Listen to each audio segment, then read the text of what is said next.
नमस्कार दोस्तों, मैं सुप्रिया स्वागत करती हूं आपका डिकोड एग्जाम के करंट अफेयर के रिवीजन सेशन की क्लास में। दोस्तों, जैसा कि हम करंट अफेयर के रिवीजन सेशन की लास्ट क्लास में स्कीम यानी कि योजनाओं से रिलेटेड जो महत्वपूर्ण करंट अफेयर थे उनको हम लोगों ने डिस्कस किया था। आज उसी सेशन को हम आगे बढ़ाएंगे और आज की क्लास में कुछ अन्य परियोजनाओं के बारे में यहाँ पर डिस्कस करेंगे।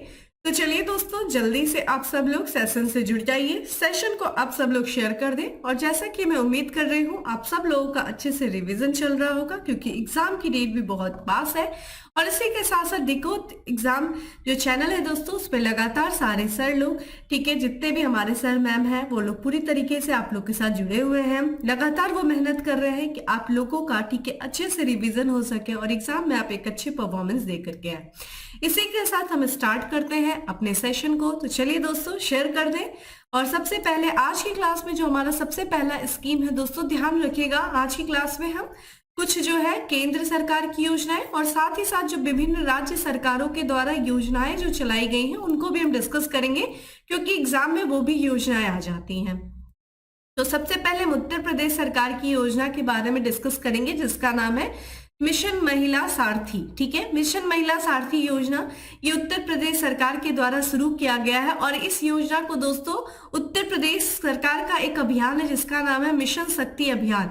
उसी अभियान के तहत इस योजना को, ठीक है, ये जो मिशन महिला सारथी योजना है इसको अयोध्या जिले से, ठीक है, इस मिशन महिला सारथी पहल की शुरुआत की गई है। ठीक है, किसके द्वारा? उत्तर प्रदेश सरकार के द्वारा। ठीक है, किस योजना के तहत? तो मिशन शक्ति, ठीक है, अभियान के तहत इसे शुरू किया गया है।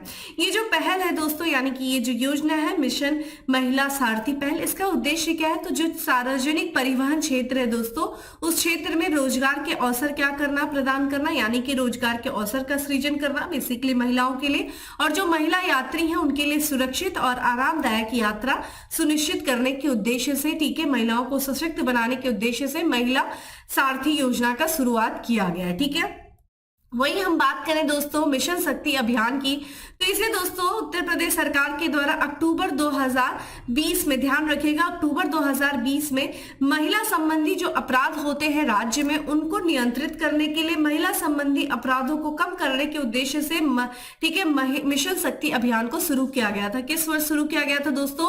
वर्ष 2020 में शुरू किया गया था। अभियान का उद्देश्य क्या था? तो जो विभिन्न योजनाएं हैं, जो कार्यक्रम है, उनके माध्यम से जो प्रदेश की महिलाएं हैं, यानी कि जो उत्तर प्रदेश की महिलाएं और जो लड़कियां हैं, उनको सुरक्षा, सम्मान और सशक्तिकरण प्रदान करना। और इस मिशन का दोस्तों थीम क्या है? तो सुरक्षा, सम्मान और स्वावलंबन जो है ये इसकी थीम है। तो ये थीम ध्यान रखिएगा, मिशन शक्ति अभियान की थीम आपके लिए इंपॉर्टेंट है। कब शुरू किया गया दोस्तों मिशन शक्ति अभियान? 2020 में। ध्यान रखिएगा, एक साथ कई सारी योजनाएं दे देगा दोस्तों एग्जाम में, और आपसे जो है सिक्वेंस पूछ सकता है कि भाई कौन सी योजना पहले शुरू की गई, तो उनको आपको क्रम से जो है, क्रम से लगाने के लिए पूछ देता है। ठीक है, तो इस तरह के प्रश्न बनते हैं और स्कीम में इसी टाइप के प्रश्न पूछे जाते हैं। या तो मंत्रालय पूछ देगा दोस्तों, किस मंत्रालय के द्वारा, ठीक है।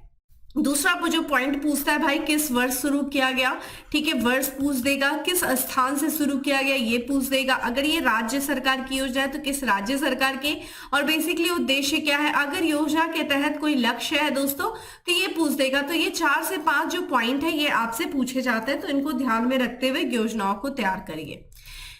नेक्स्ट हमारी योजना है दोस्तों, ये भी दोस्त ध्यान रखिएगा, यहाँ पे है, इसका नाम है अश्वत्थ निधि परियोजना। ठीक है, अश्वत्थ निधि परियोजना दोस्तों, इसके बारे में बात करें तो अभी हाल ही में दोस्तों ये जो परियोजना है, ये दोस्तों जनरली जो पीड़ित महिलाएं होती हैं दोस्तों, उन पीड़ित महिलाओं को, ठीक है, उनको ये कवर करता है अलग अलग श्रेणियों के तहत। और इसके तहत, ठीक है, अभी हाल ही में इस परियोजना के तहत जितनी महिलाओं को वित्तीय राहत प्रदान किया गया है, ठीक है, महिला एवं बाल विकास विभाग के द्वारा, तो पहले वो जो है डेटा जारी किया गया। तो पहली बात तो ये बात करते हैं कि अश्वनिधि योजना की जो शुरुआत की गई थी दोस्तों, ये 2018 में शुरू किया गया था, मोस्ट इंपॉर्टेंट।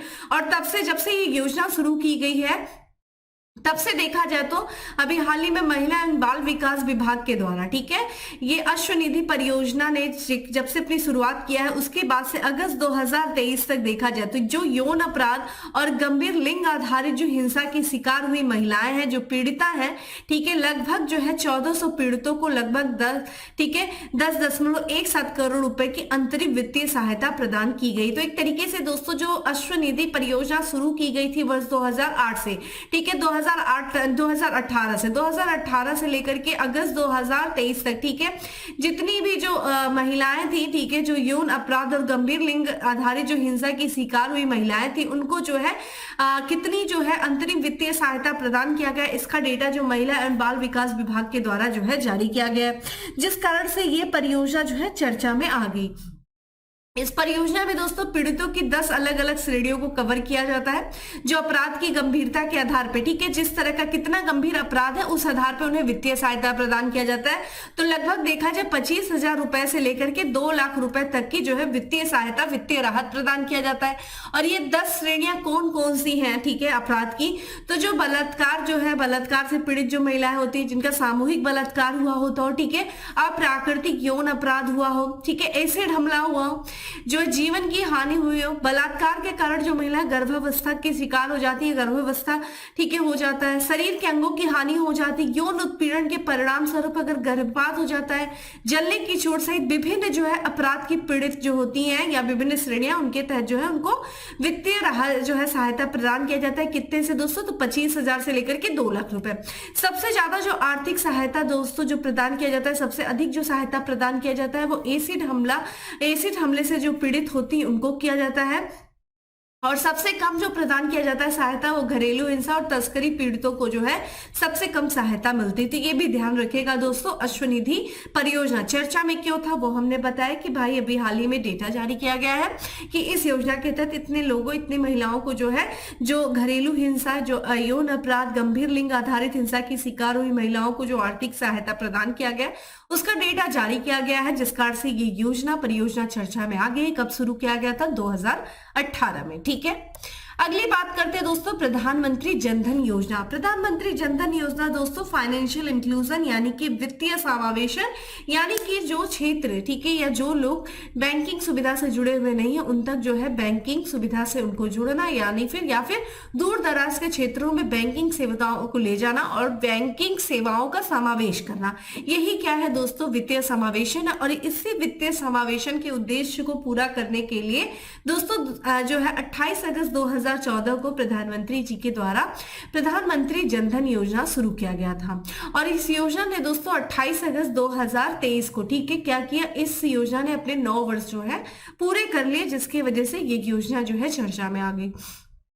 इस योजना को दोस्तों 28 अगस्त 2014 को लॉन्च किया गया था। बेसिकली किस उद्देश्य से? जो कमजोर और आर्थिक रूप से जो वंचित वर्ग है उनको सस्ती वित्तीय सेवाएं जो है प्रदान करने के लिए, ठीक है, वित्त मंत्रालय के नेतृत्व में इस योजना को शुरू किया गया था। और ये विश्व स्तर पर सबसे बड़ी, ठीक है, वित्तीय समावेशन जो पहल है उनमें से ये एक है। तो ध्यान रखिएगा, उद्देश्य क्या है दोस्तों प्रधानमंत्री जनधन योजना का? वित्तीय समावेशन, जिसे हम इंग्लिश में फाइनेंशियल इंक्लूजन करते हैं।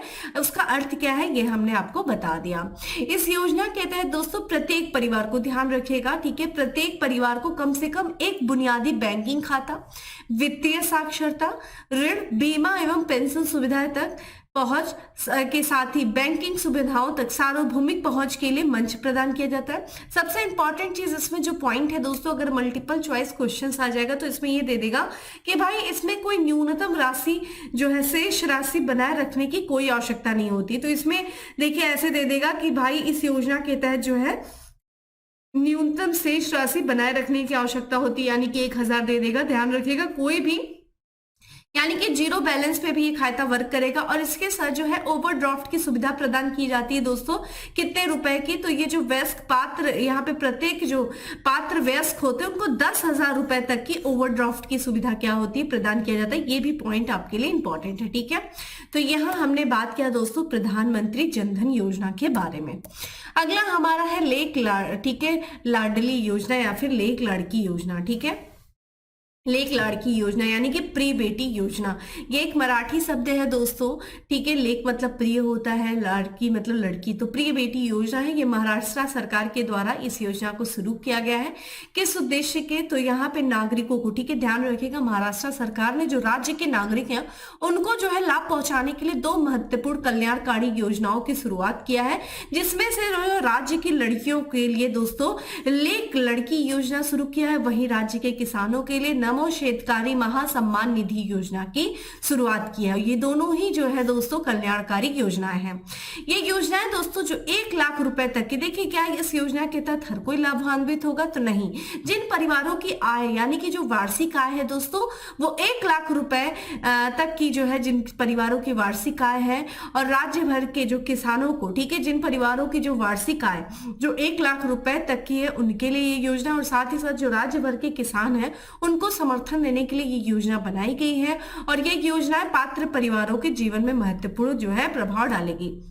जो लेक लड़की योजना है दोस्तों, इसके तहत लड़कियों को, ठीक है, 1,01,000 रुपए तक की क्या किया जाएगा, राशि प्रदान की जाएगी। और ये जो आर्थिक सहायता जो है ये लड़की के जन्म के बाद जो है उसके 18 वर्ष होने तक विभिन्न चरणों में प्रदान किया जाएगा। और ये योजना दोस्तों कब से लागू होगी या फिर लागू हो चुकी है, ठीक है, लागू हुई है तो 1 अप्रैल 2023। तो 1 अप्रैल 2023 के बाद जितनी भी राज्य में जन्म लेने वाली लड़कियां हैं जिनके परिवार की जो है वार्षिक आय 1 लाख रुपए से कम है, उन्हें जो है सरकार की तरफ से 1,01,000 रुपए जो है प्रदान किया जाएगा उनके 18 वर्ष होने तक विभिन्न चरणों में, ठीक है।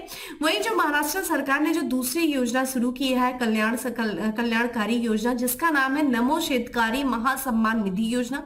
दोस्तों ये ध्यान रखिएगा, ये किसानों के, जो राज्य के किसान हैं उनके कल्याण के लिए इस योजना को शुरू किया गया। और इस योजना के तहत धनराशि की जो पहली किस्त है जो कि 1720 करोड़ रुपए थी, उसके वितरण की मंजूरी जो है महाराष्ट्र सरकार ने दिया है। इस योजना का बेसिकली उद्देश्य क्या है, तो जो राज्य के कृषि समुदाय है उनको क्या करना, वित्तीय सहायता प्रदान करना, यानी कि राज्य के जो किसान है उनको राज्य की तरफ से वित्तीय सहायता प्रदान करना।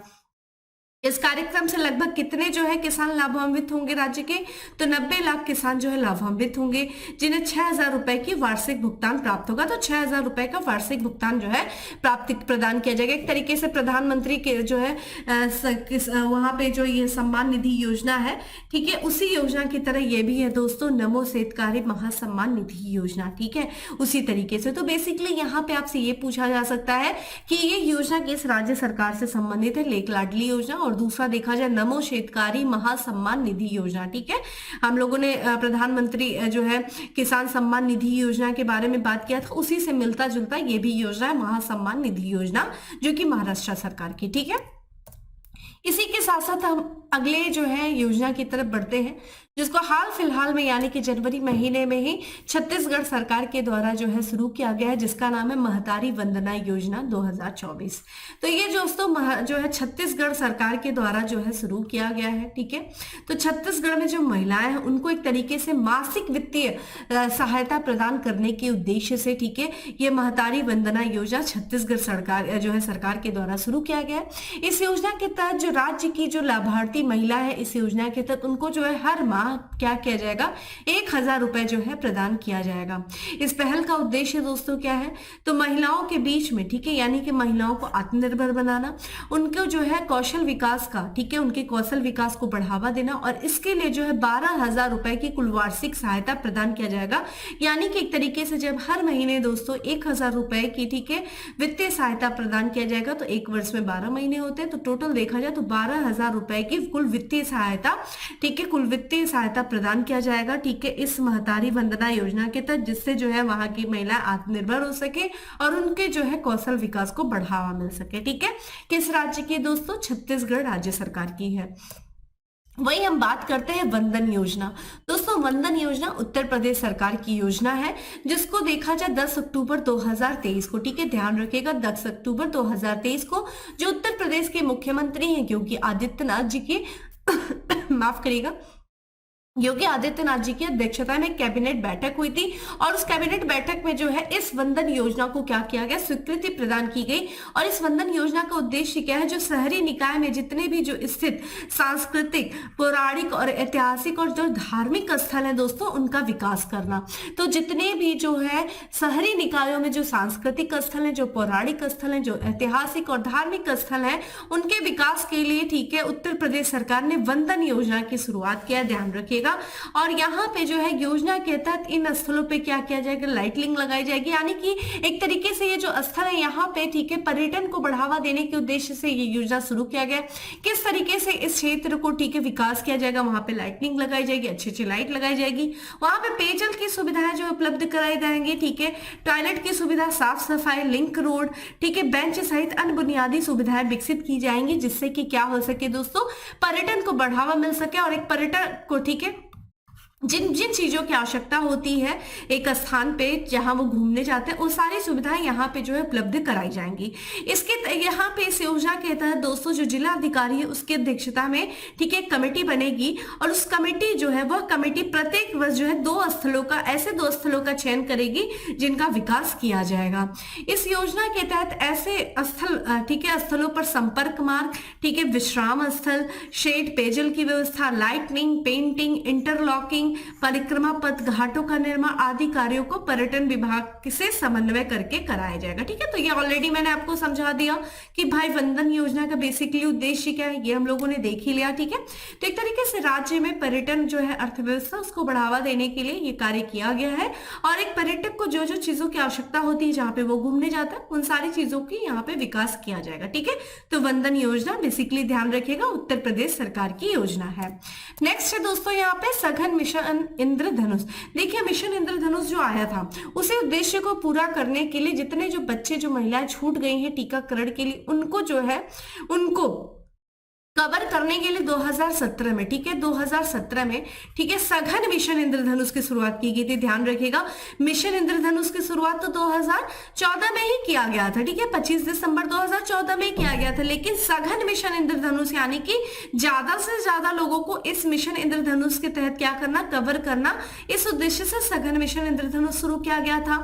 और यहाँ पे जो 5वां चरण यानी कि 5.0 की भी शुरुआत की गई है। इंद्रधनुष में दोस्तों बेसिकली 7 रंग होते हैं, तो 7 टीकाकरण के लिए प्रारंभ में ये योजना शुरू की गई थी।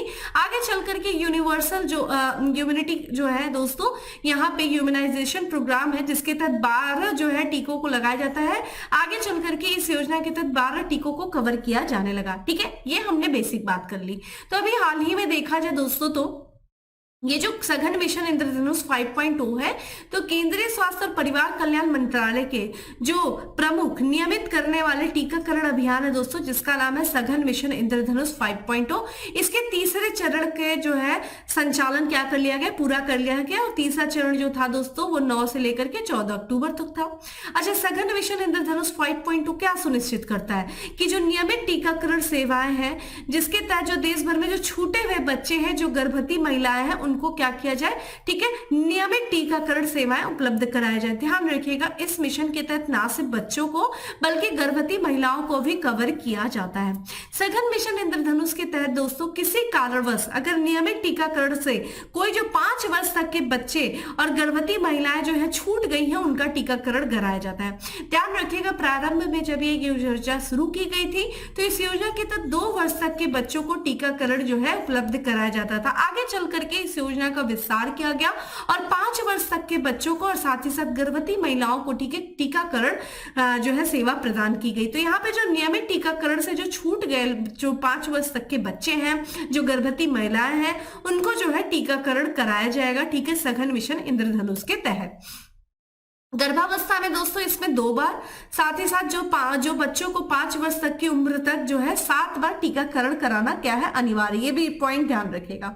ये जो सघन मिशन इंद्रधनुष 5.0 है इस अभियान का लक्ष्य क्या है, तो राष्ट्रीय टीकाकरण अनुसूची के अनुसार सार्वभौमिक टीकाकरण कार्यक्रम यूनिवर्सल इम्यूनाइजेशन प्रोग्राम दोस्तों, इसके तहत प्रदान किए गए सभी टीकों के लिए जो है टीकाकरण कवरेज प्रदान करना। तो जैसे हमने बताया कि जो है सार्वभौमिक सार्वभौमिक टीकाकरण कार्यक्रम के तहत दोस्तों 12 जो है बीमारियों के लिए टीके जो है प्रदान किए जाते हैं। तो अब इसमें ही तहत जो है सारे टीकाकरण कवरेज प्रदान करना। अगर हम बात करते हैं दोस्तों मिशन इंद्रधनुष की, तो ये 25 दिसंबर 2014 को शुरू किया गया था। 25 दिसंबर को हम कौन सा दिवस मनाते हैं दोस्तों, कमेंट बॉक्स में आंसर करिए। और फिर आगे चल करके सघन मिशन इंद्रधनुष जो कि 2017 में मनाया गया। किस मंत्रालय के द्वारा इसको शुरू किया गया था, तो स्वास्थ्य और परिवार कल्याण मंत्रालय के द्वारा शुरू किया गया था। मिशन इंद्रधनुष का उद्देश्य क्या है दोस्तों, तो यहाँ पे जो है पूरे देश में सभी उपलब्ध टीकों के साथ बच्चे और गर्भवती महिलाओं को उच्च कवरेज सुनिश्चित करना। ध्यान रखिएगा, मिशन इंद्रधनुष के तहत न सिर्फ बच्चों को, गर्भवती महिलाओं को भी कवर किया जाता है। यूनिवर्सल टीकाकरण कार्यक्रम जो है देश भर के सभी बच्चों को मुफ्त जीवन रक्षक टीका प्रदान करता है। और ये टीके देखिए किनको, यहाँ पे तपेदिक यानी कि TB, polio, hepatitis B, pneumonia, meningitis, ठीक है, यहाँ पे meningitis, haemophilia influenza type B, ठीक है, डिप्थीरिया, पर्टुएसिस, टिटनस, खसरा, रुबेला, जापानी, ठीक है, इंसेफ्लाइटिस, रोटा वायरस, डायरिया और कुछ चुनिंदा राज्यों और जिलों में। ध्यान रखिएगा, रोटा वायरस जो वैक्सीन है दोस्तों वो हर राज्यों में नहीं, कुछ चुनिंदा राज्यों और जिलों में जो है रोटा वायरस वैक्सीन प्रदान की जाती है। तो इन बीमारियों से बचने के लिए, ठीक है, टीकाकरण प्रदान किया जाता है। तो ये ध्यान रखिएगा, मिशन इंद्रधनुष बहुत ही ज्यादा, ठीक है, इंपॉर्टेंट है। ठीक है, चलिए अब बात करते हैं दोस्तों, यहाँ पे एक अगला जो है बहुत इंपॉर्टेंट है यूविन। देखिए कोविड जो था, कोविन था, उसी के तहत जो है उसी के आधार पे एक नया प्लेटफॉर्म शुरू किया गया था, यूविन प्लेटफॉर्म, जो कि मिशन इंद्रधनुष से ही संबंधित रहा, इसलिए इसको जो है लॉन्च किया गया है। तो जितना भी जो है इंडिया का जो यूनिवर्सल ह्यूमनाइजेशन प्रोग्राम है उसको डिजिटाइज करना, ठीक है, यानी कि जो यूनिवर्सल ह्यूमनाइजेशन प्रोग्राम के तहत जो टीकाकरण किया जाता है उसको जो है ऑनलाइन माध्यम से उनका क्या करना, रजिस्टर करना। तो यहाँ पे जो केंद्र सरकार है, जो गर्भवती महिलाएं हैं दोस्तों, उनके पंजीकरण और टीकाकरण के लिए यूविन पोर्टल जो है लॉन्च किया है। बहुत इंपॉर्टेंट है, यूविन पोर्टल किसके लिए लॉन्च किया गया ना, तो एक तरीके से रजिस्ट्रेशन करने के लिए जो गर्भवती महिलाएं हैं और उनके टीकाकरण के लिए। यूविन प्लेटफॉर्म जो होगा ये गर्भवती महिलाओं का क्या करेगा, रिकॉर्ड रखेगा, पंजीकरण और टीकाकरण करने, उनके प्रसव का रिकॉर्ड रखने, नवजात का पंजीकरण करने, नवजात को टीके के खुराक देने, अन्य टीकाकरण कार्यक्रम में अहम भूमिका क्या करेगा, निभाएगा। यह कार्यक्रम पायलट मोड में प्रत्येक राज्य और केंद्र शासित प्रदेश के 2 जिलों में शुरू किया गया था। अभी देखा जाए इसके तहत दोस्तों आभा आईडी बनाया जाएगा, ये इंपॉर्टेंट है, ठीक है। यूविन जो है प्लेटफॉर्म के तहत कौन सी आईडी बनाई जाएगी, आभा आईडी बनाई जाएगी। और इसी आभा आईडी के तहत जितना भी रिकॉर्ड होगा, ठीक है, गर्भवती महिला का, बच्चे का टीकाकरण से संबंधित वो सारे रिकॉर्ड इसी आभा आईडी में क्या होगा दोस्तों, रजिस्टर होगा। और इसके माध्यम से सभी लाभार्थी के डेटाबेस तक पहुंचा जा सकता है कि भाई देखा जा सकता है कि इन्हें कौन कौन से टीका मिल चुका है, कौन कौन सा टीके से ये भी वंचित है, जिससे कि ये टीका इनको दिया जा सके, ठीक है। तो इसलिए ये जो यूविन प्लेटफॉर्म को लॉन्च किया गया और इसके तहत आभा आईडी जो है ये वितरित किया जाएगा, बनाया जाएगा। ये बहुत इंपॉर्टेंट है, स्टार कर लीजिएगा, मोस्ट इंपॉर्टेंट है, ठीक है, स्टार कर लीजिए, ठीक है, जितना भी स्टार कर सकते हैं, ठीक है। चलिए अगली तरफ बढ़ते हैं। यहाँ पे दोस्तों भारत और बांग्लादेश सीमा को सुरक्षित रखने के लिए एक योजना शुरू की गई, मधुमक्खी पालन योजना। तो भाई ये जो बॉर्डर है दोस्तों, वहां पे मधुमक्खियां छोड़ दी जाएंगी, किसी भी तरह का कोई घुसपैठ होगा तो मधुमक्खियां काट काट के उनका बुरा हाल कर देंगी। तो यहाँ जो बीएसएफ यानी कि जो सीमा सुरक्षा बल है दोस्तों, उन्होंने, ठीक है, एक अनोखी पहल शुरू किया है, ठीक है, जो हमारे बॉर्डर है भारत और बांग्लादेश के बीच में जो बॉर्डर है उसको सुरक्षित रखने के लिए। तो भारत और बांग्लादेश की जो सीमा है दोस्तों, उसको सुरक्षित रखने के लिए जो बीएसएफ यानी कि बॉर्डर सिक्योरिटी फोर्स है, यानी कि सीमा सुरक्षा बल, उसने क्या किया है भाई, मधुमक्खी पालन की एक अनोखी पहल शुरू किया है। इसमें देखा जाए पश्चिम बंगाल के कादीपुर गांव में जो है इसे शुरू किया गया, ये ध्यान रखिएगा। और ये पायलट प्रोजेक्ट बांग्लादेश से आने वाले जो घुसपैठी होंगे, जो तस्करी होंगे, उनको रोकेगा। यानी कि यहाँ पे डब्बे, एक तो यहाँ पे तार वगैरह लगा रहेगा, अब डब्बों में क्या किया जाएगा भाई, मधुमक्खियां रहेंगी और लगेगा अगर कोई घुसपैठ कर रहा है, कोई तस्करी करने की कोशिश कर रहा है, तो बस मधुमक्खियों को छोड़ दिया जाएगा और वो भाग जाएगा, है ना। तो ये जो पहल के तहत देखा जाए मधुमक्खियों को मधुमक्खी योद्धा कहा गया, ठीक है भाई, ये वॉरियर है, ठीक है, क्योंकि ये लड़ रहे हैं, किनसे लड़ रहे हैं, हमारे दुश्मनों से, जो, ठीक है, अवैध तरीके से हमारे देश में प्रवेश करने की कोशिश कर रहे हैं, उन घुसपैठियों से लड़ रहे हैं। इसलिए इन मधुमक्खियों को क्या कहा गया है? मधुमक्खी योद्धा, ठीक है, वी वॉरियर कहा गया है। यहाँ पे बीएसएफ की जो 32वीं बटालियन है, यह प्रयास जो है 32 बटालियन का यह प्रयास है कि जो सीमावर्ती क्षेत्र में एक पायलट प्रोजेक्ट के रूप में क्या किया जाए दोस्तों, मधुमक्खी पालन और औषधीय पौधों की खेती की संयुक्त योजना का ये हिस्सा है। यह योजना केंद्र सरकार की, ठीक है, वाइब्रेंट विलेज प्रोग्राम के अनुरूप है। मैंने वाइब्रेंट विलेज प्रोग्राम के बारे में बताया था आपको, जिसमें से 4 राज्य और केंद्र शासित प्रदेश था, ठीक है, अरुणाचल प्रदेश, सिक्किम, ठीक है, हिमाचल प्रदेश और उत्तराखंड, और एक केंद्र शासित प्रदेश दोस्तों लद्दाख, ठीक है। यहाँ पे वाइब्रेंट विलेज प्रोग्राम जो हमारे अंतरराष्ट्रीय जो सीमाएं लगी हुई हैं उनसे जो लगे हुए गांव हैं उनका विकास करने के लिए वाइब्रेंट विलेज प्रोग्राम जो है शुरू किया गया था। तो उसी योजना के तहत, उसी योजना के अनुरूप है। और इस योजना के तहत, ठीक है, जो सुरक्षा बाड़ा है, सुरक्षा बाड़ा लगाने के साथ ही जमीन से थोड़ा ऊपर क्या किया जाएगा, मधुमक्खी के बक्से लगाए जाएंगे। और देखा जाए जो भारत सबसे लंबी जो सीमा है, भारत की अंतरराष्ट्रीय सीमा किस देश के साथ है दोस्तों, बांग्लादेश के ही साथ है। कितनी है दोस्तों, तो 4096.7 किलोमीटर है, ठीक है, ये ध्यान रखिएगा। चलिए आप मुझे कमेंट बॉक्स में सीक्वेंस बताइए भाई कि सबसे लंबी सीमा पहले किस देश से, चूंकि बांग्लादेश के बाद कौन से देश का नंबर आता है, सारे जो अंतरराष्ट्रीय सीमाएं हैं कितने जो है किन किन देशों से हैं, आप मुझे कमेंट बॉक्स में आंसर करिए। सबसे अधिक किससे, बांग्लादेश से, उसके बाद किससे, उसके बाद किससे, ये मुझे बताएं, ठीक है। बहुत इंपॉर्टेंट योजना। अच्छा, एक मक्खी पालन योजना जो है ऐसी जो है जो ठीक है, जो वो होते हैं दोस्तों, जो रेल पटरियां होते हैं उनमें अक्सर जो हाथी आ जाती है, ठीक है। तो वहां पे रेलवे विभाग के भी द्वारा इस तरह की योजना शुरू की गई थी, क्योंकि मधुमक्खियों की आवाज सुनकर जो है ना हाथी उस क्षेत्र से दूर भाग जाती हैं। तो एक तरीके से, ठीक है, दुर्घटना होने से रोकने के लिए, ठीक है, रेलवे विभाग ने भी इस तरह की जो है योजना शुरू की थी, ठीक है। चलिए अगला हमारा इसी में नोट है कि बांग्लादेश में, ठीक है, भारत के सहयोग से 3 जो है परियोजनाओं का उद्घाटन किया गया। तो यहाँ पे भारत के सहयोग से 3 परियोजनाओं का निर्माण किया गया है बांग्लादेश में, जिसका उद्घाटन किया गया, ठीक है, किसके द्वारा, तो जो भारत के प्रधानमंत्री नरेंद्र मोदी जी हैं और जो बांग्लादेश की प्रधानमंत्री शेख हसीना जी, उनके द्वारा 1 नवंबर 2023 को संयुक्त रूप से जो है भारतीय सहायता प्राप्त 3 परियोजनाओं का उद्घाटन किया गया। ये 3 परियोजनाएं कौन है, ये आपके लिए इंपॉर्टेंट है। तो Akhaura Agartala cross border rail link, ठीक है, खुलना मोंगला पोर्ट, ठीक है, रेल लाइन, और मैत्री सुपर थर्मल पावर प्लांट की यूनिट 2। तो ये तीनों परियोजना आपके लिए इंपॉर्टेंट है, क्योंकि ये भारत के सहायता से इसका निर्माण किया गया। और चूंकि पुनः जो है बांग्लादेश की प्रधानमंत्री री-इलेक्ट हुई है दोस्तों, शेख हसीना, ठीक है, ये ध्यान रखिएगा। तो बांग्लादेश इस समय आपके लिए इंपॉर्टेंट भी हो जाता है। हाल ही में वहां पे इलेक्शन भी हुआ है, जहां पे पुनः जो है ये वहां की प्रधानमंत्री ये बनी है, ठीक है। चलिए इसी के साथ साथ बात करते हैं पहली शहरी, ठीक है, बाढ़ शमन परियोजना। तो यहाँ पे केंद्र सरकार ने 7 दिसंबर 2023 को चेन्नई बेसिन के लिए, ठीक है, ध्यान रखिएगा, ये जो पहली शहरी बाढ़ शमन परियोजना जो शुरू की गई वो चेन्नई बेसिन के लिए शुरू किया गया है। और ये 561.29 करोड़ रुपए की शहरी बाढ़ शमन परियोजना को मंजूरी प्रदान की गई केंद्र सरकार के द्वारा। तो एक तरीके से इस परियोजना का बेसिकली उद्देश्य क्या है, जो चेन्नई में बाढ़ आ जाता है तो बाढ़ रोधी, ठीक है, चेन्नई को क्या करना, बाढ़ रोधी बनाना, ताकि वहां पे बाढ़ ना आ सके। यह परियोजना जो है शहरी बाढ़ संबंध प्रयासों की श्रृंखला की में पहली है और शहरी बाढ़ प्रबंधन के लिए एक व्यापक ढांचा जो है विकसित करने में क्या करेगी, मदद करेगी।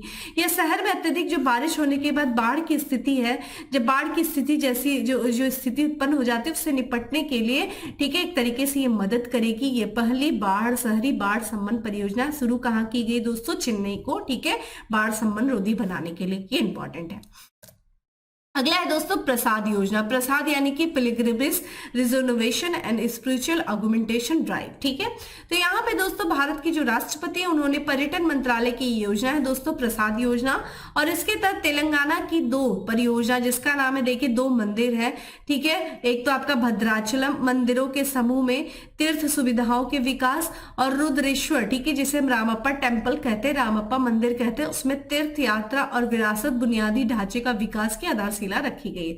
तो यहाँ पे जो है प्रसाद योजना के तहत भारत के राष्ट्रपति ने तेलंगाना की 2 परियोजनाओं की आधारशिला रखी है, जिसमें से हम बात करते पहला तो ये देखिए भद्राचलम मंदिर, ठीक है, ध्यान रखिएगा ये तेलंगाना में ही आपसे पूछा जा सकता है आर्ट एंड कल्चर में।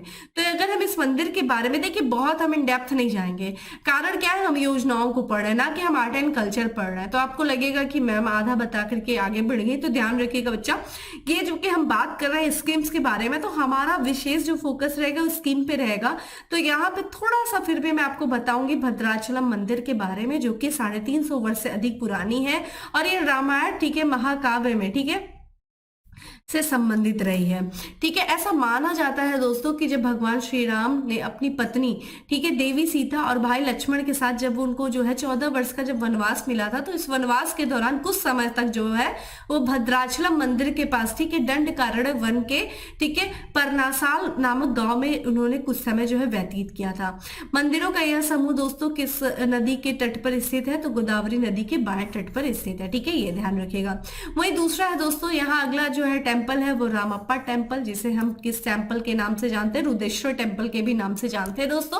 और ये भी ध्यान रखिएगा, इसको जो है यूनेस्को की विश्व धरोहर सूची में भी शामिल किया गया है। ये जो है टेम्पल दोस्तों, ये भगवान शिव को समर्पित है, ठीक है, रामप्पा टेम्पल। और ये जो है वास्तुकला प्रतिभा के एक उदाहरण है और ये 2000, ठीक है, 1223 ईस्वी में काकतीय शासकों के द्वारा इसे बनाया गया था। और ध्यान रखिएगा रामप्पा टेम्पल जो है ये यूनेस्को की विश्व धरोहर सूची में शामिल भी है। चूंकि बात कर रहे थे दोस्तों प्रसाद योजना, दोस्तों प्रसाद योजना को, ठीक है, पर्यटन मंत्रालय के द्वारा 2014 में, ठीक है, जो चिन्हित तीर्थ स्थल हैं उन जो चिन्हित, ध्यान रखिएगा सभी तीर्थ स्थलों को नहीं, इस योजना के तहत जो चिन्हित तीर्थ स्थल है उनका समग्र विकास करने के उद्देश्य से, ठीक है, उनका पूरी तरीके से विकास करने के उद्देश्य से प्रसाद योजना को शुरू किया गया था। तो पहले इसका नाम था प्रसाद, ठीक है, जिसको हम देखें क्या कहते हैं, नेशनल मिशन, ठीक है, ध्यान रखिएगा, तीर्थ यात्रा, कायाकल्प और आध्यात्मिक संवर्धन पर राष्ट्रीय मिशन, यानी कि नेशनल मिशन ऑल, ठीक है, pilgrimage rejuvenation and spiritual augmentative drive. आगे चल करके दोस्तों अक्टूबर 2017 में इस योजना का नाम बदल दिया गया, ठीक है, इसको कर दिया गया प्रसाद। ठीक है, देखिए ये प्रसाद है और ये प्रसाद है। प्रसाद यानी कि तीर्थ यात्रा, कायाकल्प और आध्यात्मिक विरासत संवर्धन अभियान, नेशनल मिशन ऑल, ठीक है, pilgrimage rejuvenation and spiritual heritage augmentative drive. ठीक है, तो जितने भी हमारे जो तीर्थ स्थल हैं उनका कायाकल्प करने के लिए, ठीक है, इस राष्ट्रीय मिशन को शुरू किया गया था, जिससे कि पर्यटन को बढ़ावा मिले। बेसिकली पर्यटन मंत्रालय के द्वारा शुरू किया गया था 2014-15 में। ठीक है, देखिए ध्यान रखिएगा दोस्तों, हम जो है बात आपको पहले ही बता दी है कि किस तरीके से प्रश्न पूछा जाएगा। आपको बेसिकली मंत्रालय और कौन से सन जो है, कौन से ईयर में इसको शुरू किया गया था, ये आपको ध्यान रखना है। और वीडियो को दोस्तों शेयर भी करते रहिए साथ ही साथ। अगला यहाँ पे दोस्तों परियोजना है देश की पहली हरित हाइड्रोजन सम्मिश्रण परियोजना। National thermal power corporation limited ने देश की पहली हरित हाइड्रोजन सम्मिश्रण परियोजना की शुरुआत किया है। कहाँ से किया है दोस्तों, तो ये जो गुजरात के, ठीक है दोस्तों, सूरत जिला है, वहां पे कपास टाउनशिप, ठीक है, तो यहाँ पे जो है यह परियोजना जो है एनटीपीसी के द्वारा कपास टाउनशिप सूरत में शुरू किया गया है। यह जो है एनटीपीसी और गुजरात गैस लिमिटेड का एक संयुक्त प्रयास है। इसके द्वारा सूरत के आदित्य नगर में कवास टाउनशिप के घरों में, ठीक है, S2NG यानी कि नेचुरल गैस की आपूर्ति की जाएगी। अच्छा, हाइड्रोजन गैस दोस्तों क्या होता है दोस्तों, जब हाइड्रोजन गैस जलाया जाता है दोस्तों, तो उससे क्या होता है, कार्बन डाइऑक्साइड का उत्सर्जन कम होता है। तो इससे क्या होगा, ग्लोबल वार्मिंग कम होगी, ग्रीन हाउस का जो गैस है उसका इफेक्ट कम होगा। और इसका जो इस्तेमाल किया जाता है, जो ये परिवहन के क्षेत्र में, ठीक है, बिजली उत्पादन के क्षेत्र में, औद्योगिक गतिविधि के ईंधन के रूप में जो है इसका इस्तेमाल किया जाता है हाइड्रोजन गैस का। ठीक है, चूंकि बात कर रहे हैं national thermal power corporation limited, तो दोस्तों इसकी जो स्थापना की गई थी 1975 में किया गया था। और ये देश की सबसे बड़ी जो है बिजली कंपनी, और किस कैटेगरी में आती है दोस्तों, तो ये महारत्न कंपनी का दर्जा इसे प्राप्त है दोस्तों एनटीपीसी को। चलिए कमेंट बॉक्स में आंसर करिए कि वर्तमान में कितने महारत्न कंपनी है, आप मुझे आंसर करिए। मैंने आपको एक एक चीज यहाँ पे बता रखी, ठीक है। तो यहाँ पे देश की पहली हरित हाइड्रोजन सम्मिश्रण परियोजना जो शुरू किया गया कवास में, ठीक है, सूरत के। अगला है दोस्तों तेलंगाना सरकार के द्वारा रैतु बंधु योजना शुरू की गई। रैतु यानी कि किसान, ठीक है, रैतु बंधु योजना। तो तेलंगाना सरकार ने किसानों को, जो राज्य के किसान है दोस्तों, उनको आर्थिक सहायता देने के लिए रैतु बंधु योजना जो है शुरू किया था। हाल ही में जो है रैतु बंधु योजना के 10वें चरण की शुरुआत की है। इस चरण में दोस्तों 70 लाख, ठीक है, 54,000 से अधिक जो है किसानों के बैंक खातों में, ठीक है, 7,676 करोड़ रुपए जमा कराए गया। अच्छा, इस योजना का उद्देश्य क्या है? तो किसानों को जो रबी फसल के लिए आर्थिक सहायता प्रदान है। कौन से चरण का? 10वें चरण का बेसिकली उद्देश्य, ठीक है, रैतु बंधु योजना। इस योजना के माध्यम से, ठीक है, जो रैतु बंधु योजना है, जो कि तेलंगाना सरकार की योजना है, इसके माध्यम से जो तेलंगाना राज्य सरकार है दोस्तों, वो किसानों को खरीफ और रबी दोनों ही मौसम के लिए 10,000 रुपए प्रति एकड़ की दर से आर्थिक सहायता देती है। तो प्रति एकड़ की दर से 10,000 रुपए जो है आर्थिक सहायता प्रदान किया जाता है तेलंगाना सरकार की ओर से रैतु बंधु योजना के तहत, दोनों मौसम के फसलों के लिए, खरीफ और रबी दोनों के लिए, ठीक है, ध्यान रखिएगा, जायद के लिए नहीं है। अगली परियोजना है दोस्तों यहाँ पे जल विद्युत परियोजना, जिसका नाम है सुन्नी बांध जल विद्युत परियोजना, जो कि कहाँ है दोस्तों? हिमाचल प्रदेश में, मोस्ट इंपॉर्टेंट। तो यहाँ पे सरकार ने हिमाचल प्रदेश में, ठीक है, 382 मेगावाट की क्षमता वाली ये सुन्नी बांध जल विद्युत परियोजना है, इसमें निवेश को मंजूरी दे दिया है, ठीक है। ये देखा जाए तो 200, ठीक है, 2,614 करोड़ रुपए की अनुमानित लागत की यह परियोजना है।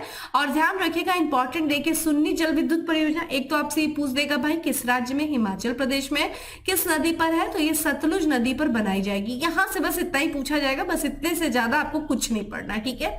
ये जो सतलुज जल विद्युत लिमिटेड है, ये अगले 5 वर्षों में क्या करेगा? इस बांध का निर्माण करेगा। इस परियोजना से लगभग 4,000 लोगों को प्रत्यक्ष रूप से क्या मिलेगा भाई? रोजगार मिलेगा। तो बेसिकली आपको बस 2 पॉइंट ध्यान रखना है कि सुन्नी बांध जल विद्युत परियोजना कहाँ है? हिमाचल प्रदेश में। किस नदी पर है? सतलुज नदी पर बनाया जा रहा है, ठीक है। नेक्स्ट है स्कूल ऑफ एमिनेंस परियोजना, जो कि पंजाब सरकार का है। तो पंजाब सरकार ने दोस्तों, ठीक है, स्कूल ऑफ एमिनेंस परियोजना लॉन्च किया है। तो यहाँ पे दोस्तों ध्यान रखिएगा, जो भगवंत मान जो वहाँ के मुख्यमंत्री, यानी कि पंजाब के जो मुख्यमंत्री, उन्होंने, ठीक है, एक परियोजना शुरू की है जिसका नाम है स्कूल ऑफ एमिनेंस परियोजना। और इस परियोजना का उद्देश्य क्या है दोस्तों? जो सरकारी स्कूल है, ध्यान रखिएगा, प्राइवेट स्कूल की बात नहीं की जा रही, जो सरकारी स्कूल है, उन सरकारी स्कूलों में शिक्षा के कायाकल्प के साथ साथ विद्यार्थियों का समग्र विकास सुनिश्चित करना, ठीक है। और यह जिम्मेदारी, और उन्हें क्या करना, जो वहां पे जो सरकारी स्कूल के जो छात्र हैं, जो बच्चे हैं, जो स्टूडेंट हैं, उनको एक जिम्मेदार नागरिक बनाना। और इसी उद्देश्य से पंजाब सरकार ने स्कूल ऑफ एमिनेंस परियोजना शुरू किया है। इस परियोजना के तहत देखा जाए बेसिकली जो है क्लास 9 से 12 तक के जो बच्चे दोस्तों, उन पर विशेष बल जो है दिया गया है। तो ठीक है, ध्यान रखिएगा, पंजाब सरकार ने इसे जो है, ध्यान रखिएगा, अभी हाल ही में इसको शुरू किया था, ठीक है, यानी कि पिछले वर्ष जनवरी में शुरू किया गया था, ठीक है। स्कूल ऑफ एमिनेंस परियोजना में दोस्तों जो राज्य के 23 जिले हैं, उनमें 117 जो है सरकारी स्कूलों का उन्नयन किया जाएगा, जिसके लिए 200 करोड़ रुपए का बजट का प्रावधान किया गया। बेसिकली ये मैटर नहीं करता है, बस ध्यान रखिएगा भाई कि ये सरकारी स्कूल के बच्चों का समग्र विकास करने के उद्देश्य से, जिससे कि वो एक जिम्मेदार नागरिक बन सके, इसके लिए जो स्कूल ऑफ एमिनेंस परियोजना शुरू की गई है। अगला दोस्तों यहाँ पे शक्ति योजना है। ध्यान रखिएगा, कर्नाटक सरकार से संबंधित जितनी भी योजना है वो हम यहाँ पे देखेंगे।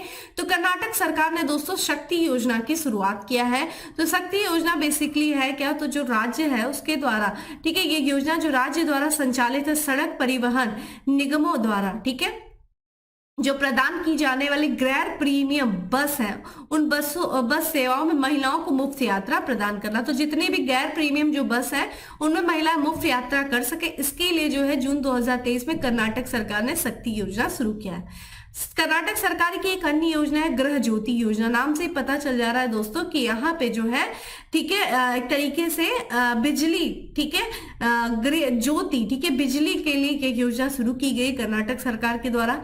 तो कर्नाटक सरकार जो है इस योजना के तहत जो पात्र लाभार्थी हैं, उनको अपने घरों के निर्माण के लिए, ठीक है, ध्यान रखेगा, ठीक है, यहाँ पे जो है 2.5 लाख रुपए तक की वित्तीय सहायता प्रदान करेगी, ठीक है। यहाँ पे जो दोस्तों ध्यान रखिएगा, योजना जो है कर्नाटक के सभी निवासियों के लिए जिनके पास घर नहीं है वो है। और गृह ज्योति योजना के क्रियान्वयन के लिए दोस्तों 2.288 करोड़ रुपए की राशि भी प्रदान की जाएगी। और साथ ही साथ ध्यान रखिएगा इस योजना के तहत जो है उनको एक तरीके से, ठीक है, पावर टू जो है, ठीक है, बिजली जो है, इलेक्ट्रिसिटी एक तरीके से जो है उनको प्रदान किया जाएगा। ये सारी चीजें जो है इसके तहत है, कर्नाटक गृह ज्योति स्कीम के तहत। नेक्स्ट है कर्नाटक की अगली योजना है दोस्तों, कर्नाटक की अन्न भाग्य योजना। ठीक है, अन्न भाग्य योजना जो है ये कर्नाटक सरकार की है। तो इसे देखा जाए दोस्तों कर्नाटक मुफ्त चावल वितरण योजना के भी नाम से जाना जाता है। और ये कर्नाटक की जो अन्न भाग्य योजना, इसके तहत गरीबी रेखा से जो नीचे के जो बीपीएल परिवार के लोग हैं उन लोगों को मुफ्त अनाज प्रदान किया जाएगा।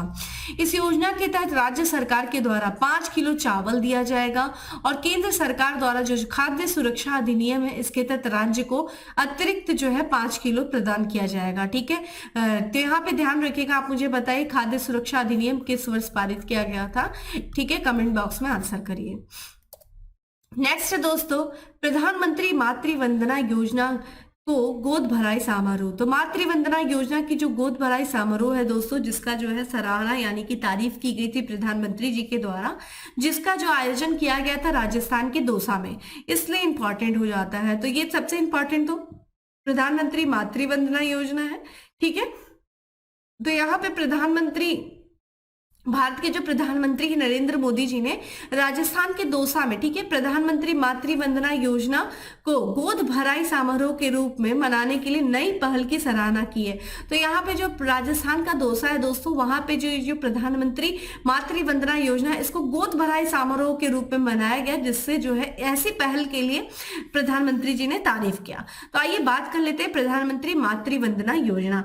दोस्तों इस योजना की शुरुआत 1 जनवरी 2017 को किया गया था और ये केंद्र प्रायोजित योजना है। ध्यान रखिएगा, केंद्र प्रायोजित, यानी कि इस योजना के तहत जितना भी खर्च आता है उसका वहन जो है राज्य और केंद्र दोनों मिलकर के करते हैं। और इसका क्रियान्वयन जो किया जाता है वो महिला और बाल विकास मंत्रालय के द्वारा किया जाता है, प्रधानमंत्री मातृ वंदना योजना।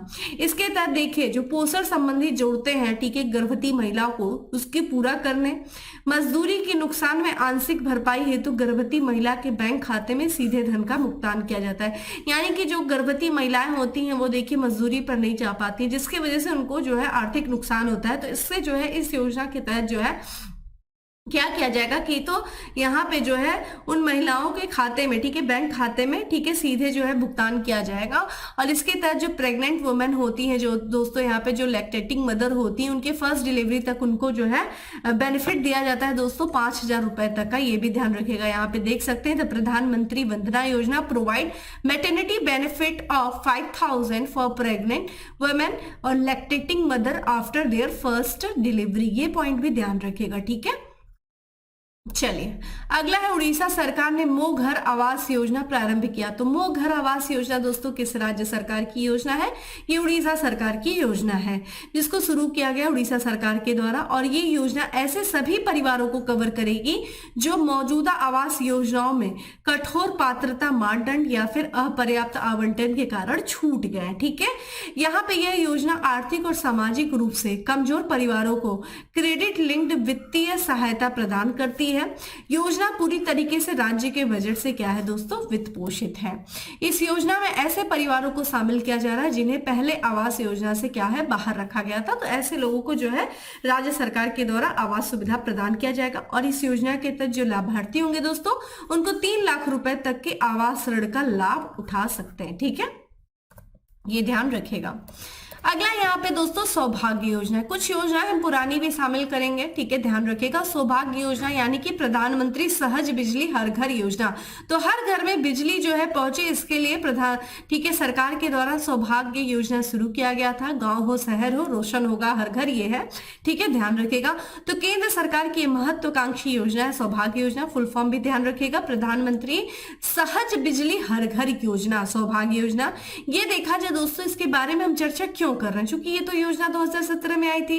तो यहाँ पे जो ये योजना अपने निर्धारित समय सीमा पर समाप्त कर ली है, ठीक है। परंतु बिजली मंत्रालय के अनुमान के मुताबिक देश में अभी भी देखा जाए तो 1.5 लाख घर ऐसे हैं जहां बिजली कनेक्शन नहीं पहुंचा है, ठीक है। इस वजह से ये चर्चा में है। इस योजना को सर्वप्रथम दोस्तों सितंबर 2017 में शुरू किया गया था और दिसंबर 2018 तक इसे पूरा करने का जो है योजना बनाई गई थी। लेकिन जो इसकी समयावधि को बढ़ा दिया गया था, 31 मार्च 2019 तक कर दिया गया था। ये केंद्र सरकार की इस योजना का उद्देश्य क्या है? तो निश्चित समय अवधि में देश के सभी घरों तक बिजली पहुंचाना, यही है सौभाग्य योजना। कब शुरू किया गया था दोस्तों? तो 2017 में शुरू किया गया था, ये बात ध्यान रखिएगा, ठीक है। चलिए अगला है दोस्तों सर्व शिक्षा अभियान।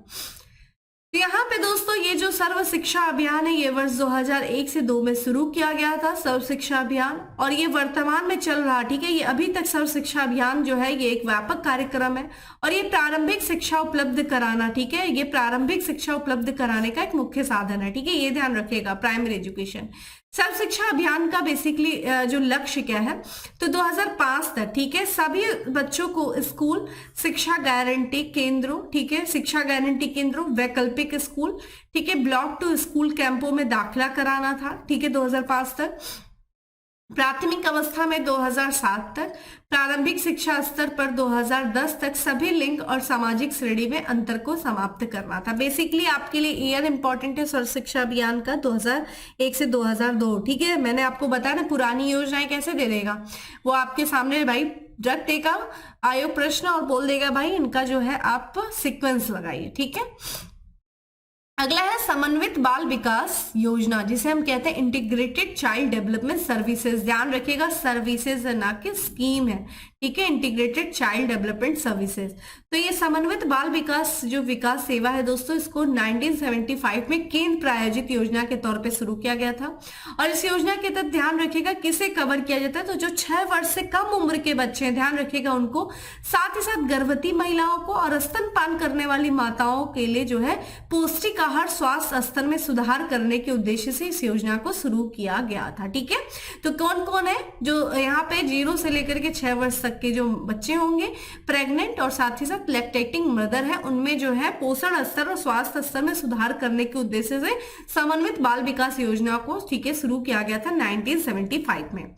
यहाँ बच्चों में समुचित मनोवैज्ञानिक, शारीरिक और सामाजिक विकास की नींव डालना था, ठीक है। बाल मृत्यु दर, कुपोषण और स्कूली शिक्षा अधूरी छोड़ने वाले बच्चों की दर में क्या करना था? कमी लाना था।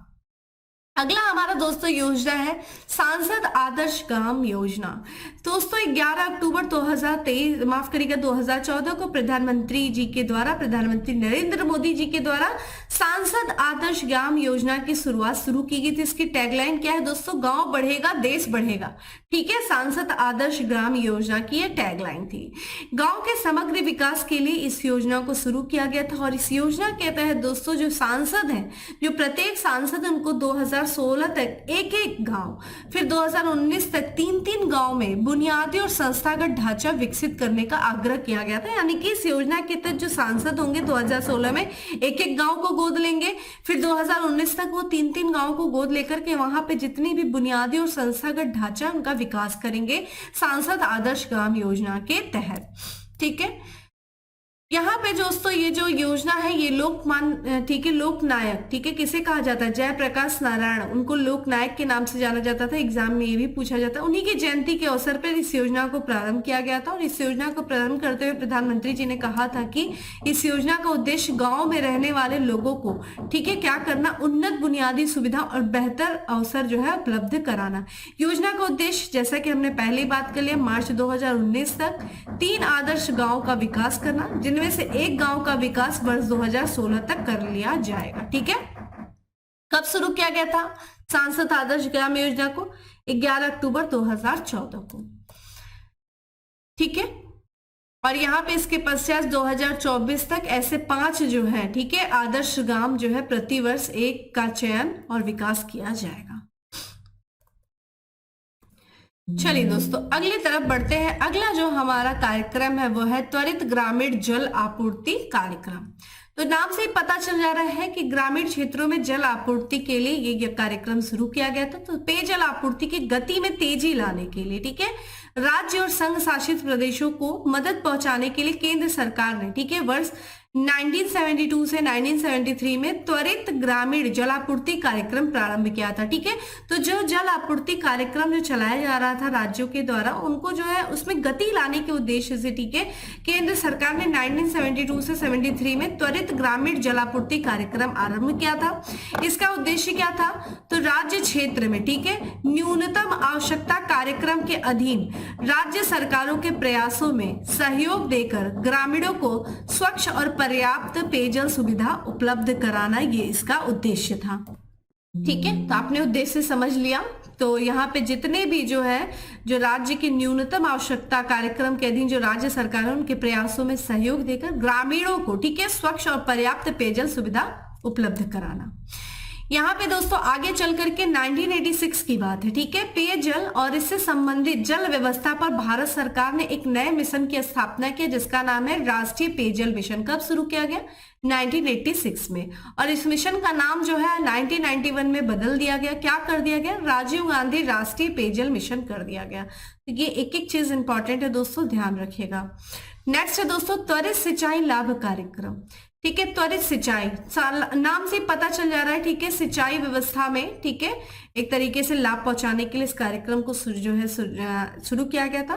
तो सिंचाई संभाव्यता में सृजन की दर में निरंतर गिरावट के परिप्रेक्ष्य में केंद्र सरकार द्वारा जितनी भी जो अपूर्ण सिंचाई परियोजना है, वो सिंचाई परियोजना जो योजनाएं जो पूरी नहीं हुई थी उनको पूरा करने के लिए सहायता देने के लिए, ठीक है, केंद्र सरकार ने 1996 से 97 में दोस्तों त्वरित सिंचाई लाभ कार्यक्रम क्या किया था? प्रारंभ किया था। तो जो अपूर्ण सिंचाई योजना उनको पूरा करने के लिए, ठीक है, सहायता देने के लिए 1996 से 97 के बीच में त्वरित सिंचाई लाभ कार्यक्रम शुरू किया गया था। ठीक है, नेक्स्ट है स्व जलधारा कार्यक्रम। तो ग्रामीण क्षेत्रों में, ठीक है, पेयजल की समस्या के समाधान के लिए, ठीक है, स्व जलधारा कार्यक्रम प्रारंभ किया गया था दोस्तों। किसके द्वारा? केंद्र सरकार के द्वारा। कब किया गया था? 25 दिसंबर 2002 को। अभी मैंने आपसे पूछा 25 दिसंबर को कौन सा दिवस मनाया जाता है? तो यहाँ पे तत्कालीन जो प्रधानमंत्री थे दोस्तों अटल बिहारी वाजपेयी, उनके 78वें जन्म दिवस के अवसर पे जो इसका उद्घाटन किया गया था। तो ध्यान रखिएगा, स्व जलधारा ग्रामीण क्षेत्रों में, ना कि शहरी क्षेत्रों में जो पेयजल है उसकी समस्या के समाधान के लिए स्व जलधारा कार्यक्रम शुरू किया गया था 25 दिसंबर 2002 को। ठीक है, राष्ट्रीय ग्रामीण आजीविका मिशन की बात कर लेते दोस्तों, नेशनल रूरल लाइवलीहुड मिशन की।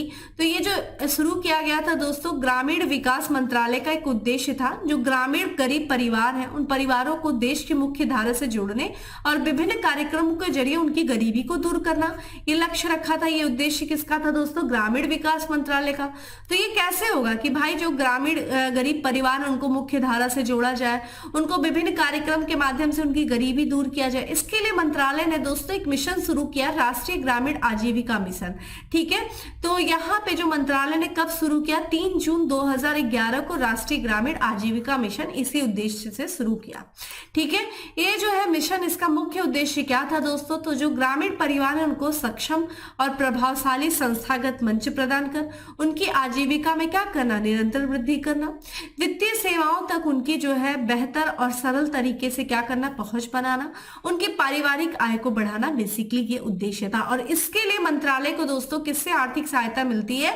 तो विश्व बैंक से, यानी कि वर्ल्ड बैंक से, ठीक है, आर्थिक सहायता भी मिलती है, ये ध्यान रखिएगा। ठीक है, चलिए अगला दोस्तों हमारा मिशन है यहाँ पे, ठीक है, राष्ट्रीय ग्रामीण स्वास्थ्य mission, national rural health mission. दोस्तों इसकी शुरुआत की गई थी 2005 में।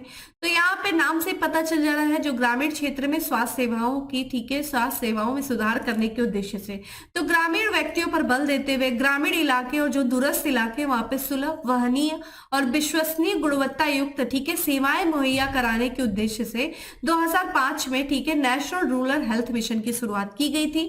यह मिशन दोस्तों जो ग्रामीण क्षेत्र है वहां पे गरीब जो गर्भवती महिलाएं हैं उन पर ध्यान केंद्रित करता था। साथ ही साथ जो कम प्रदर्शन वाले जो राज्य हैं उन पर विशेष ध्यान देता था। कम प्रदर्शन वाले राज्य कौन से दोस्तों? एक तो अपना उत्तर प्रदेश है, फिर बिहार, फिर झारखंड, फिर मध्य प्रदेश, असम, उड़ीसा, जम्मू कश्मीर, उत्तराखंड जैसे जो कम संस्थागत प्रसव दर वाले राज्य हैं उनमें, ठीक है, ऐसी जो है व्यवस्थाओं में सुधार करने के उद्देश्य से 2005 में राष्ट्रीय ग्रामीण स्वास्थ्य मिशन को शुरू किया गया था। ठीक है, तो ये ध्यान रखिएगा। तो दोस्तों ये था आज का हमारा, ठीक है, मिशन। आइए थोड़ा सा एक इंपॉर्टेंट बात कर लेते हैं। देखिए अभी 49वें भारत रत्न पुरस्कार की घोषणा की गई है, ठीक है।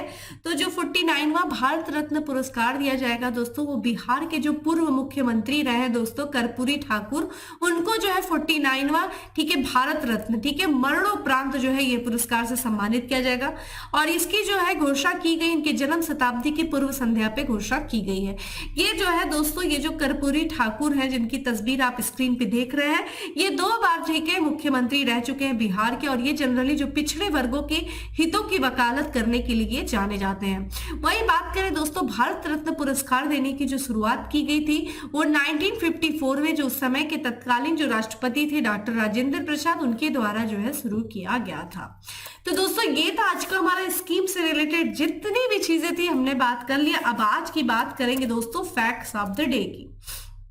एक एक करके जितने भी इंपॉर्टेंट फैक्ट्स हैं उन्हें हम देख लेंगे। तो इसमें पहला हमारा फैक्ट्स है दोस्तों की गुजरात द्वारका में भारत के पहले पनडुब्बी पर्यटन का जो है अनावरण किया गया है। किसके सहयोग से दोस्तों? तो Mazagon dock limited ship builders, ठीक है, ये Mazagon dock ship builders limited के सहयोग से, ठीक है। तो ध्यान रखिएगा, भारत के पहले पनडुब्बी पर्यटन का जो है अनावरण कहाँ किया गया? गुजरात के द्वारका में।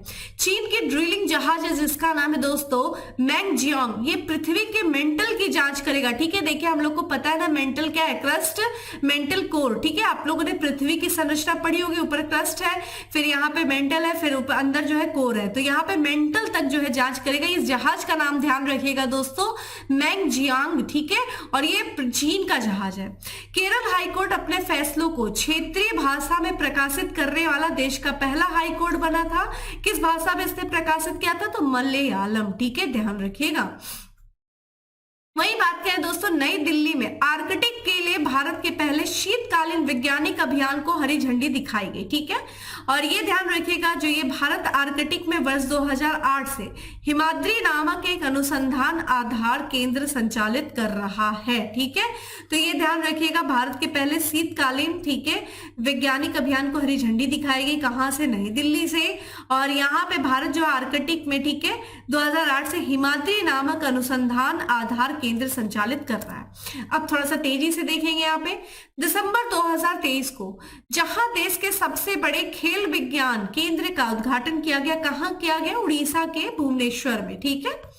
नेक्स्ट है दोस्तों, देश के सबसे बड़े खेल विज्ञान केंद्र का उद्घाटन जो किया गया दिसंबर 2023 में, ठीक है, कलिंगा स्टेडियम में, ठीक है, उड़ीसा के मुख्यमंत्री नवीन पटनायक के द्वारा किया गया। यह केंद्र जो है देश के पहले व्यक्तिगत ओलंपिक स्वर्ण पदक विजेता निशानेबाज जो है दोस्तों अभिनव बिंद्रा के साझेदारी से स्थापित किया गया। कौन सा दोस्तों? यही भुवनेश्वर। तिरुवल्लुवर, ठीक है, ध्यान रखिएगा, ये बहुत इंपॉर्टेंट है, स्टार कर लीजिएगा। तिरुवल्लुवर जो कि एक प्रसिद्ध तमिल कवि और दार्शनिक थे, दिसंबर 2023 में, ठीक है, फ्रांस के सेर्गी में, ठीक है, कहां पे दोस्तों? फ्रांस के सेर्गी में इनकी प्रतिमा का अनावरण किया गया, ठीक है, तिरुवल्लुवर का। इनके द्वारा लिखित पुस्तक दोस्तों जिसका नाम है कुरल, इसको तमिल साहित्य का बाइबल या फिर लघु वेद माना जाता है। ये बहुत इंपॉर्टेंट है, इसको तो डबल स्टार ट्रिपल स्टार कर लीजिएगा, ठीक है। नेक्स्ट है, जिस देश में दुनिया का सबसे बड़ा परमाणु फ्यूजन संयंत्र, ठीक है, JT60S से शुरू किया गया, कहां पे दोस्तों? जापान का। ये नाम भी ध्यान रखिएगा, ये भी आपसे पूछ सकता है कि जापान ने जो दुनिया का सबसे बड़ा परमाणु फ्यूजन संयंत्र जो शुरू किया उसका नाम क्या है, ठीक है, JT60S से। जिस संस्था ने ई-कॉमर्स समाधानों को बढ़ावा देने के लिए बिल्ड फॉर भारत पहल शुरू की है, क्या नाम है? Open network for digital commerce. S&P यानी कि standard and poor global rating के अनुसार भारत जिस वर्ष तक दुनिया की तीसरी सबसे बड़ी अर्थव्यवस्था बन जाएगा, किस वर्ष तक? 2030 तक। जिस राज्य सरकार ने जल जीवन हरियाली अभियान को, ठीक है, जिस राज्य सरकार के जल जीवन हरियाली अभियान को COP28 में पुरस्कार से सम्मानित किया गया, किस राज्य में दोस्तों? किस राज्य का ये जल जीवन हरियाली अभियान था? ये था दोस्तों बिहार का था। और COP28 का आयोजन कहाँ किया गया? UAE में। बेरिल वेनिंग हंसांगी जिस राज्य की सबसे कम उम्र की महिला विधायक बनी है? मिजोरम की। बहुत इंपॉर्टेंट है, डबल स्टार कर लीजिएगा, बेरिल नाम है।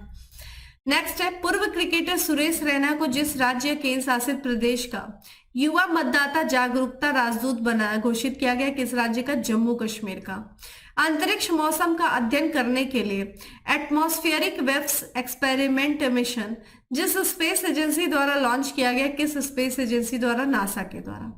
2 दिसंबर 2023 को भारतीय सड़क कांग्रेस का 82वां वार्षिक सत्र आयोजित किया गया। कहां किया गया? गुजरात के गांधीनगर में। ठीक है, ध्यान रखिएगा।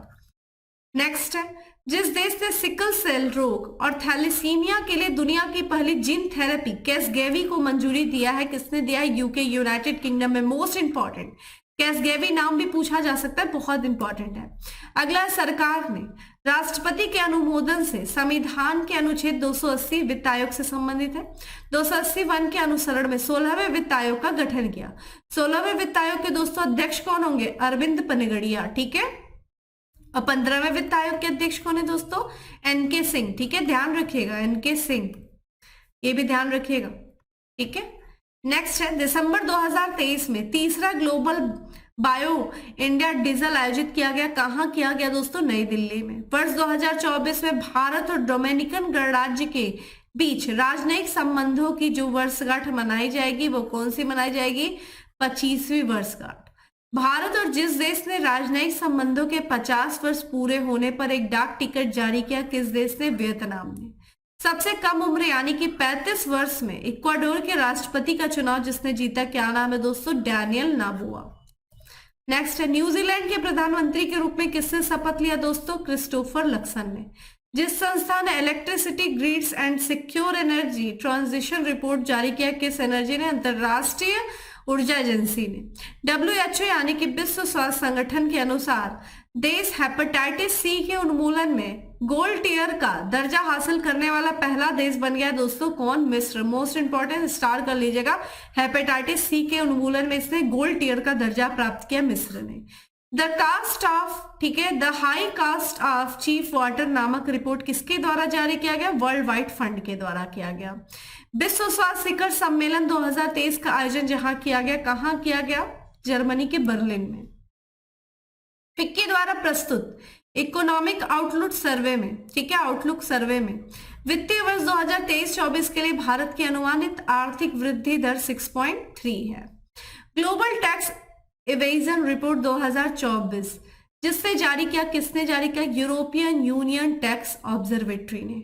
अंतरराष्ट्रीय प्रतिस्पर्धा नेटवर्क के संचालन समूह का सदस्य बना, कौन बना? भारतीय प्रतिस्पर्धा आयोग बना। WHO द्वारा जिसको अपने 6 रोग यानी कि टीबी सलाहकार समूह में नियुक्त किया गया, किसे? प्रोफेसर सारंगदेव को। इंपॉर्टेंट है। जिस संस्था ने इंटरकनेक्ट डिजास्टर रिस्क रिपोर्ट 2023 जारी किया है, किसने किया है?